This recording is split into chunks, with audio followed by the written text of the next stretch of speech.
জয় জয় শ্ৰী শ্ৰী ৰাধা কৃষ্ণ। এই সৃষ্টিত কোনেও ক'ব নোৱাৰে তেওঁৰ কোনো নিয়ন্ত্ৰক নাই। তেওঁ যিমানেই গুৰুত্বপূৰ্ণ বা শক্তিশালী নহওক কিয়, প্ৰত্যেক ব্যক্তিৰ ওপৰত এজন নিয়ন্ত্ৰক আছে। অৱশ্যে শ্ৰীকৃষ্ণৰ কোনো নিয়ন্ত্ৰক নাই। সেইকাৰণে কৃষ্ণ হৈছে ভগৱান। তেওঁ সকলোৰে নিয়ন্তা, কিন্তু তেওঁতকৈ শ্ৰেয় কোনো নাই। তেওঁৰ কোনো নিয়ন্তা নাই আৰু তেওঁৰ কোনো সমকক্ষও নাই। লাইফ এণ্ড গড চেনেলটোলৈ সকলো ভক্তবৃন্দকে স্বাগতম জনাইছোঁ। প্ৰভু বাকী বিহাৰী সকলোৰে মংগল কৰক, কল্যাণ কৰক। বৈদিক কৰ্তৃত্বৰ ওপৰত নিৰ্ভৰ কৰি আমি জনা উচিত যে এই বিশাল জড় প্ৰকৃতি বা মহাজাগতিক প্ৰকাশৰ অন্তৰালত ভগৱান শ্ৰীকৃষ্ণ আছে। প্ৰাচীন কালত তত্ত্বজ্ঞানৰ অধিকাৰী মহান ৰাজৰ্ষিসকলৰ মাধ্যমেৰে জ্ঞান প্ৰবাহিত হৈ আহিছিল। অৱশ্যে সেই সময়ৰ ৰজাসকল ঋষি, অগাধ পণ্ডিত আৰু ভক্তও আছিল, আৰু তেওঁলোকৰ নেতৃত্বত ৰাজকাৰ্যও সুন্দৰভাৱে পৰিচালিত হৈছিল। বৈদিক সভ্যতাৰ বহুত ৰজাই ভক্ত হিচাপে সিদ্ধি লাভ কৰাৰ বহুত উদাহৰণ আছে।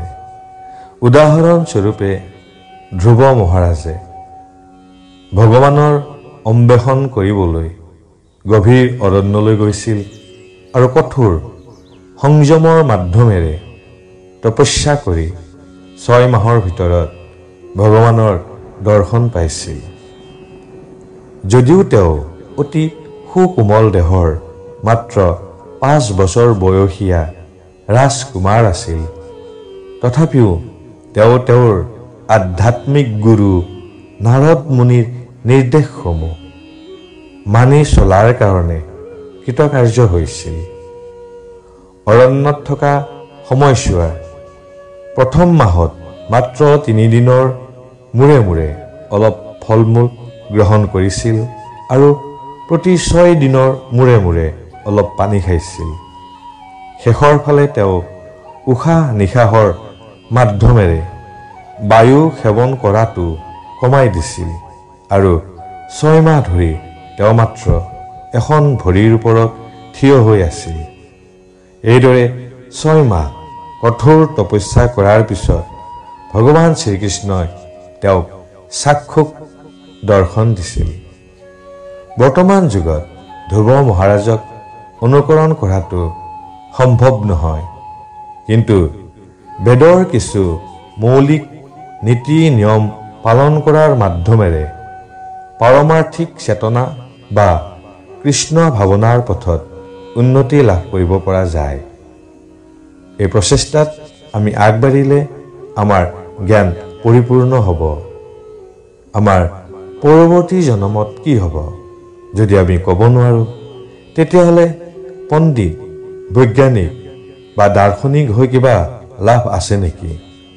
কিন্তু কৃষ্ণ ভাৱনামৃতৰ এজন তত্ত্বজ্ঞানী শিষ্যই অতি সহজে পৰৱৰ্তী জীৱনৰ বিষয়ে, ভগৱানৰ বিষয়ে, জীৱনৰ বিষয়ে আৰু পৰৱৰ্তী জীৱন কেনেকুৱা হ'ব, ভগৱান শ্ৰীকৃষ্ণৰ লগত আমাৰ সম্পৰ্ক কি, এই সকলোবোৰ বুজাই দিব।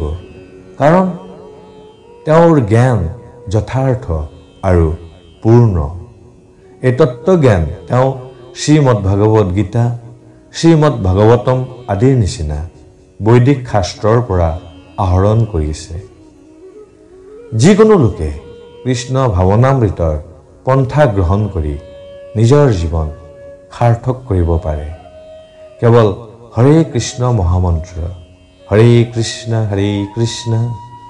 কৃষ্ণ কৃষ্ণ হৰে হৰে, হৰে ৰাম ৰাম ৰাম হৰে হৰে।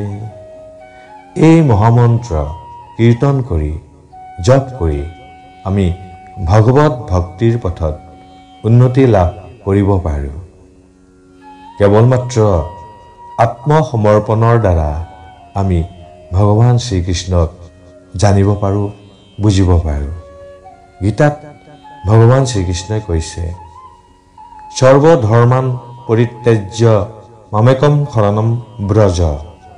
সকলো ধৰ্ম পৰিত্যাগ কৰি কেৱল মোৰ শৰণাগত হোৱা। শ্ৰীমদ ভাগৱতৰ পৰা কৃষ্ণ মহিমা শ্ৰৱণ কৰি আৰু কৃষ্ণৰ পবিত্ৰ নাম হৰে কৃষ্ণ কীৰ্তন কৰি আমি অতি সহজে আমাৰ জীৱন সাৰ্থক কৰিব পাৰোঁ।